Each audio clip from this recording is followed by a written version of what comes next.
వాళ్ళని బాధ పెడితే వాళ్ళ కన్నీళ్ళు మనుషులు పట్టించుకోకపోవచ్చేమో, కానీ దేవుడు చూస్తారు ఆ కన్నీళ్ళు. ఆ కన్నీళ్ళకి తగిన పరిష్కారం మిగిస్తాడు, ప్రతిఫలం తగ్గిస్తాడు అని చెప్పినప్పుడు ఆ మాట తనని కదిలించిందన్నమాట. మీరు ఇలా చెప్పారు కదా గారు, అప్పటి నుంచి నేను ఇంకా ఎక్కువ ప్రేమించడం మొదలు పెట్టాను.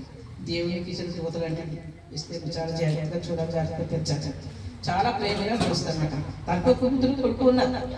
అయితే ఇలా అలాంటి పరిస్థితులను కూడా దేవుడు ఎవరిని కూడా తోలనాడు, పక్కన పెట్టాడు. అలాంటి వారి పట్ల ఎక్కువ దయచేసుకుంటాడు. అలాగే మరి మోషే ప్రార్థన చేస్తూ వచ్చేది 15 రకాల బాధలతోనూ ఇబ్బందులతోనూ. చూడండి 91వ కీర్తన చేయడం.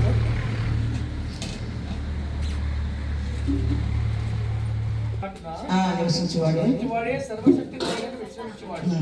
ఆయనే నాకు ఆశ్రయము, నా కోట, నేను నమ్ముకుని నా దేవుడని నేను యెహోవాను గురించి చెప్పుచున్నాను. చాలా మహోన్నతుల చోట నివసించువాడే సర్వశక్తిని నీడను విశ్రమించు. ఆయన నీడను విశ్రమించాలంటే, ఎండ తగలకుండా కాపాడబడాలంటే, శ్రమల నుంచి విడిపించబడాలంటే, వ్యాధుల నుంచి స్వస్థపరచబడాలంటే, అన్నిటికీ కూడా మన మహోన్నతులైనటువంటి దేవాతి దేవుడి ప్రక్కన మనం ఉన్నట్లయితే తప్పకుండా మనకి ఆశ్రయం కలుగుతుంది, విశ్రాంతి కలుగుతుంది అన్నమాట.